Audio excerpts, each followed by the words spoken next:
Welcome to the Home Inspector Marketing Podcast. Because you're a home inspector looking to increase your sales, improve your cash flow, and boost your bottom line, you are in the right place. For additional training resources on how you can grow your home inspection business, go to microreturns.com right now. And now, here's the podcast. Hi, this is Mike Crow, and I run a home inspection business. In fact, I've run a couple of home inspection businesses. The true joy for me, though, has been helping literally thousands of home inspectors build really solid home inspection businesses as well. We can help a single-man operation be able to do over $300,000 a year, maybe all the way up to $400,000 a year as a single inspector operation. Even better for me is the 80-plus companies that we have helped be able to build million-dollar home inspection businesses. I would like to help you be able to do the same thing.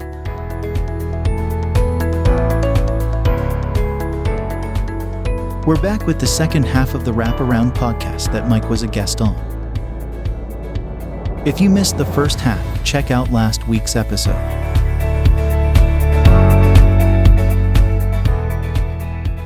So, but going back to marketing and kind of outsourcing some of this work, would you say that with the real estate market kind of the way it is, and people are freaking out about it right now, what are some of the opportunities that you could see for implementing new things right now with some of the increasing free time that some inspectors might have? You know, and this is part of it. I've been at this since 1985, right? Okay, I wasn't even alive yet. Yeah, by the well, way. thank you so much for making me feel young. It was quite a game. And here's the challenge with the guys that have been in the market for, let's say, less than 10 years, especially less than 5 years. They don't know what a challenging market's like. No, it's been so consistent for so long here. Right. It's been so consistent for so long. And then along came COVID, right? And everything crashed. But then everything got even more abnormal, but on the upside. Yeah, right? yeah. And I tell people I don't even count the last 2 years. My numbers right now, I'm comparing to 2019, because the numbers in 2020 and 2021 are not real numbers. What was your best inspector's number last year? I don't understand. Well, like how many did he do? My inspectors, I have like 15 to 20 inspectors. So, oh, got it. Okay, got it. So, my best inspector, I don't know, he made over $100,000 last year. That was his paycheck. That's great. Okay. We have one inspector that probably does about $250,000 worth of inspections. Sure. Now, he's a go-getter, and man, I wish I had 5 of him, right? Right. But, I mean, the average inspector should do around 400 inspections a year. If you're a single-man operation, and unless you're kind of like retired, unless you don't want to be, you should be doing about 400 inspections a year. That's what I did last year. I did about 410 or so, and that was on a team. Yep. But it was what blew my mind was that I could have done yet more. Right. Had people not been waiving inspections. Well, crazy. Yeah, and so here's the thing is, I mean, me and my dad started this business back in 85. My dad was our first inspector. We were doing inspections, think about this, before licensing in any state. Right, which is fairly recent, too. And Texas was the first state to have licensing. My dad's license number, 28. Okay? That's crazy, okay. Whoever decided to number them in real order, thank God, okay? Now, I was talking with Pam Pybus about this. I think it was with Pam, but it blows my mind that the states where you would think that they would be more heavily regulated are not. And the states that you would think would be more deregulated have heavier regulations, at least when it comes to licensing for tradespeople. Well, So I mean, what can you give me like an explanation for that? Like, I mean, because I really don't know. and I'm going to be more blunt. I don't care. Sure. Okay. So here's the thing I know is, and I don't care. Look, I vote, but I don't care who's in office. Right, okay. I have a business to run. Regardless. And by the way, I help support, a lobbyist, and we used to hire, in the Texas state especially, we used to hire our own lobbyist, because at one point, for instance, the HVAC people went, oh, you cannot inspect HVACs even the way you do it without having a license. And we went, no. We got that killed, okay? Yeah. You have to protect your industry. But the big challenge is every time a state comes into licensing, look at what happened in Florida, right? It's one of the more recent ones. So as soon as Florida got licensing, 3,000 inspectors, and then 7,000 inspectors. And I mean, every Tom, Dick, and Harry. And by the way, they gave the license to every general contractor license. Right. And so what happens is You have the schools come in, they churn out inspectors. You get price competitive people because they don't know how to market otherwise. And so there's a lot of challenges there, which brings me to a great point. One of the things I love about Porch, and Porch is going to a great degree or great extent of making sure that us as home inspectors, that we have the ability to look and be different than all of our competition. Absolutely. And I tell people you need to have 3 or 4 things that make you different than 70, 80% of your competition, and you need to have at least one thing that makes you different than everybody. So with the 90-day warranty, the roof warranty, the sewer scope warranty, not sewer scope, but sewer warranty, and all of those different things, I mean, immediately you're different than probably 70, 80% of all your competition, if not all your competition. Oh, totally. Yeah. Yeah. Really, you can set yourself apart. And that's really the cool thing for me. So I know I've said it on the show before, but I used to work with BPG Inspections. And I started with a small family-owned business, then moved over to kind of the bigger corporate side of things. And I found a lot of advantages there. But one, I love that we had a call center. I love that we had payment processing that was securely done online. Oh, yeah. I love that we had online scheduling. All of this, and we were able to do it at large scale simply because, we were owned by a Fortune 500 company. That was great and all. But what about the guys that don't want to do that? You can still compete on a super high level with some of the incredible products and services that are out there. And I love working for Porch now because it's like I can help deliver some of those products to people to really help take their service to the next level. Well, and here's the thing is, in fact, the single man operations usually market themselves. And I don't blame them. It's actually one of the fastest way to grow your business. However, it's like a nail in the coffin because as soon as you hire another inspector, they don't want him because you've marketed you. And what I try to teach people is market your business. And when you put things like the warranty in place and the and the call center in place and the fact of your report is available here and this way and everything, those are all business things. So those are business unique selling points. Whereas the guy out there goes, well, and I could do this. I could play this game. I was president of my state association and I've done over 10,000 inspections and this certified. Start and that throwing certified. the numbers out. Right. But the next guy I hire, he ain't going to be able to say any of that. Right. And so I'm literally like nailing one foot to, that joke, right? Nailing one foot to the floor. Exactly. The kid's running around on the front porch going, Dad, I feel like I'm going in circles. And he says, shut up, son, or I'll nail your other foot to the floor. No, it totally makes sense. Yeah. So it's like if you want to move forward instead of continuing in that way, you can't be locking yourself up like that. And it's one of the things I love about what is happening at this kind of a conference is they're thinking business. Now, don't get me wrong, you guys still got CEUs here and everything. I never did CEUs at my show, but you've got CEUs here, but you've also got the business side on top of it. Exactly. Now, I love that we could kind of really speak to both in an event like this, just because, again, our whole thing is we want to help home inspectors. So if you need help with getting your license renewed, great, we got the CEs for that. If you want to learn how to grow your business, there are some genius minds here that have successfully done that on their own that would love to share the knowledge. You're one of them. That's why we love that you're here, Well, man. I appreciate that. Yeah, absolutely. So if the last 2 years of the market don't count, and the market's now correcting back to the mean.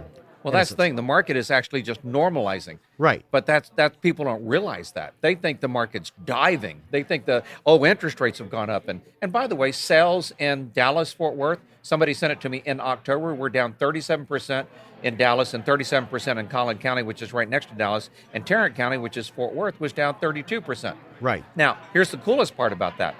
And here's my fun thing is, I'm not down 30-some%. I'm not even close to being down that much. So that means I'm picking up market share.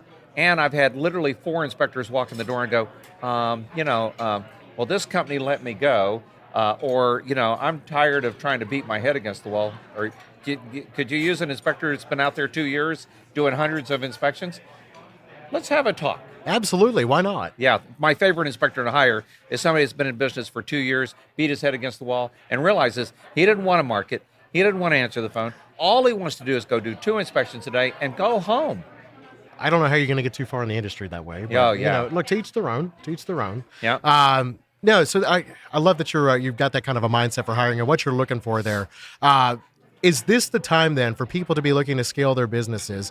Or I guess maybe the bigger question is it a time to be panicking about the shift in the market, or is it a time to look at it from a positive mentality of optimism, looking at it as a chance to really grow? Well, you know what they say about a shade tree, right? When was the best time to plant a shade tree? 20 years ago. There you go. When's the next best time to plant a shade tree? Right now. Right now. Okay. So I'm going to be a little bit sarcastic, and I say that because I don't do sarcasm well. All right. When's the best time to panic? 20 years ago.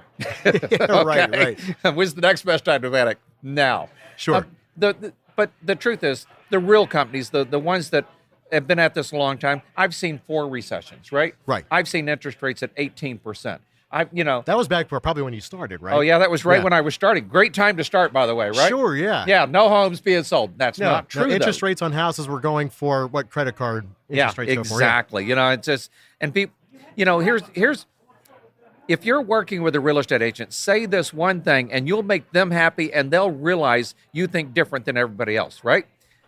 Marry the house, date the rate. I hear people say that. Marry the house, date the rate. That's what every real estate agent coach is telling every real estate agent out there right now. Because what can we do? See, if you marry the house, you move in, you live there, right? Right. If you get an interest rate and it comes back down, what can we do? We refinance. Exactly. We refinance. And so, I watched interest rates that I had at 10%, 12% come down, and we refinanced a couple of times. And just kind of cool. Within the last couple of years, my mortgage rate was at 2.75%. Oh my gosh, people. Yeah. You ain't going to see anything like that for quite some time. Well, you ain't refinancing anytime soon either.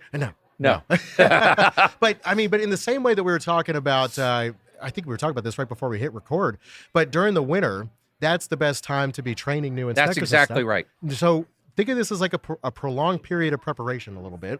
Look at the opportunity that lies within some of the free time that you might have now. You can implement those new services. Whether you're a single man or a multi-inspector. Right. Now's the best time to start.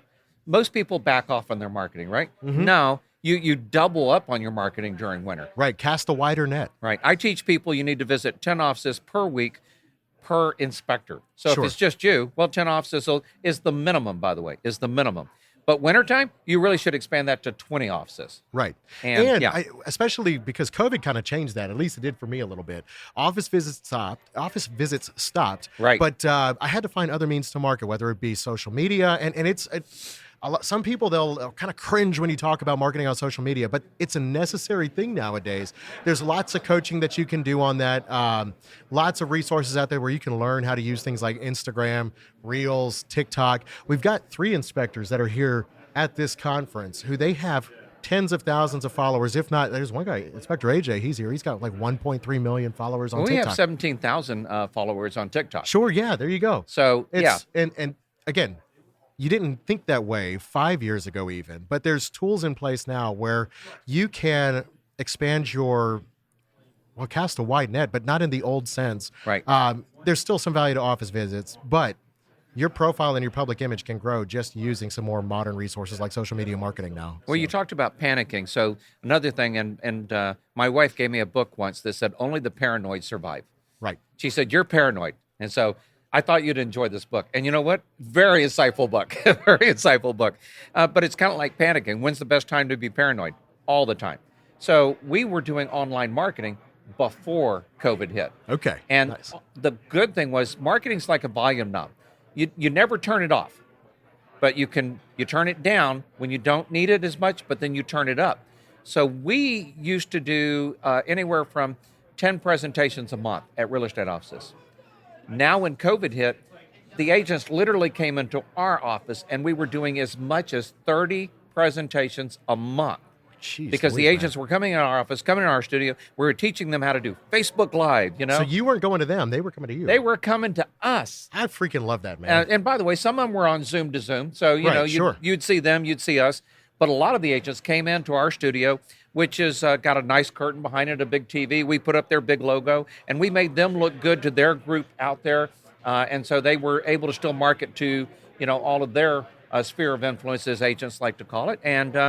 And of course, they were so grateful. But Facebook Live, for instance, we started teaching that 4 years. We started teaching it when it first came out. That's before the pandemic. Yeah, 4 years before the pandemic. Right. However, when the pandemic hit, we just took that knob and just turned it up. So I guess the big moral of the story here is look for any and every opportunity to creatively expand your brand. Yeah, absolutely. All the time. My dad and I like to joke about, we're not actually paranoid. they are out to get us, Sure. So, and the other thing I love to say is I love my competition, because I mean, we did the Facebook Live, we set up the studio, we had all that, and everybody else is going, oh man, that's just foolish.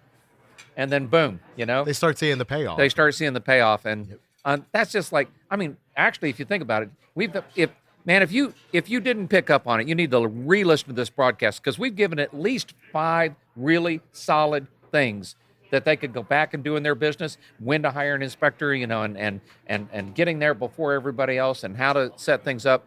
And I mean, start making a list of those things, because if you don't, you're going to be behind the next curve. Exactly. No, and so this is the great time to get ahead of that. Look for ways to expand your knowledge. Look for ways to train yourself on some of these things. And look, if you're used to, in the last 2 years, doing 3 inspections a day, and you find yourself doing 1 or 2 now, maybe there was times last year, man, where I was doing 14 inspections a week. Yeah. Right. And so in this market now, maybe you're only doing 7 to 8. That gives you extra time that you could be shooting some video on site. Yep. Plenty of time afterwards that you could be editing it. Yep. And again, it takes time to learn some of these newer tools. Yep. So I mean, that's, make the most use of it. It's just because it's downtime doesn't mean it needs to be unproductive. Absolutely. Can I mention my podcast? Absolutely. Please plug your podcast, because I definitely want to be on it. So we have homeinspectormarketingpodcast.com. And so most people need to learn the book, The E-Myth. You're familiar with the E-Myth? I actually am not. So please drop some knowledge on me. It is a cornerstone of everything that I teach. So you got to build your business like a prototype. You got to build it so that it will grow, and so you don't have to be there every single day to manage every part of it. Okay. I only work in my business 4 hours a week, maybe. I heard Istvan say that too. Yeah, Istvan well, he Jocko. got that from me. Did he really? Nice. Oh, yeah. Okay. He's part of my coaching group. And by the way, incredible guy, doing some amazing stuff, and everybody should get to know him a little better. Oh, I totally agree. So he's probably on one of your podcasts. He absolutely has Okay. been, yeah. And he has a great program, by the way, that we're using to help reach out to particularly listing agents as well. So I love that program.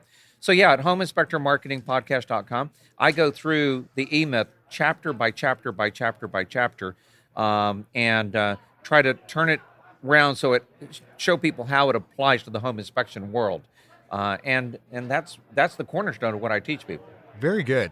So how will you be applying that in 2023, regardless of what happens with the market? Yep, absolutely. Well, here's the thing is, one, hang around really smart, successful people. And by the way, listening to a podcast like this, I mean, how many people have you interviewed on your podcast? 10, 20, 30? I don't know. And by the It's time, getting up there. Yeah, by the time some point, it'll be 100. And so if people are listening to your podcast, they're gonna hear about those people, they're gonna learn about those people. I like what he's saying. Keep listening. Keep watching. Keep listening. So I heard somebody once say that if you sit in Central Park long enough, you'll meet everybody. I had one coach said, if you sit in this mastermind long enough, you'll meet everybody that matters. That matters. Oh, exactly. So yeah. if you listen to this podcast right here with this guy, all right, you'll eventually hear everybody that matters. That's absolutely the goal, man. That's why Yeah. you're on the show. Yeah. So be around smart people, glean as much knowledge as they can, Yep. right? And be willing to see the future. Sure. And don't wait for somebody to, hit you upside the head with their left shoe to when they take the shoe off, you go, all right, we need to talk. Right. You know? So by preparing right now for the market to rebound, they're being proactive, so that way they can avoid being reactive down the road and Right. unprepared. Yeah. Well, and I'm comparing all my numbers this year more back to 2019. And Sure. we're beating those numbers handedly. And again, 2020 and 2021, that was an anomaly. Right. And by the way, we loved it. And we rode that wave, and we had a hell of a ride.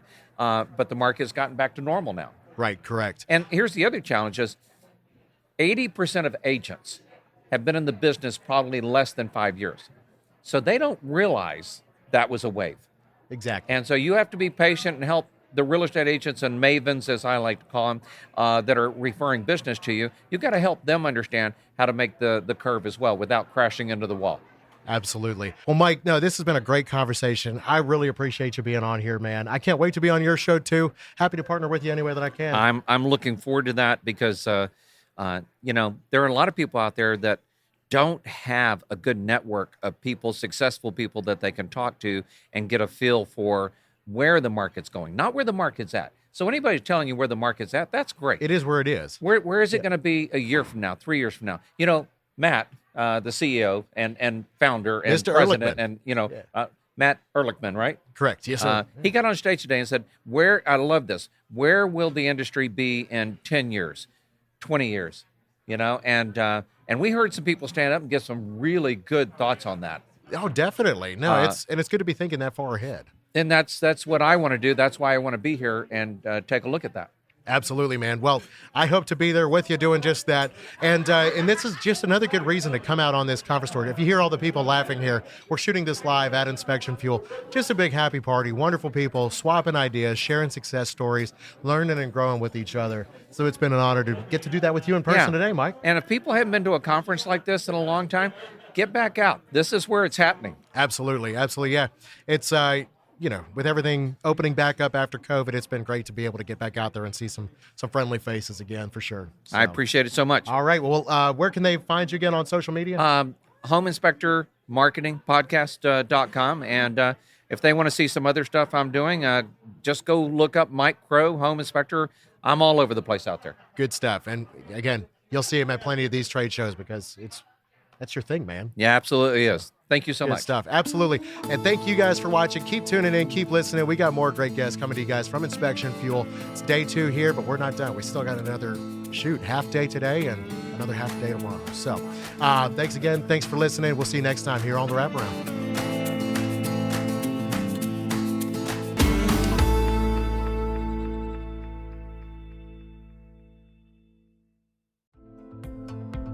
We hope you enjoyed the podcast, and as a friendly reminder, if you're looking to increase your sales, improve your cash flow, and boost your bottom line as a home inspector, go to MikeCrowReturns.com right now.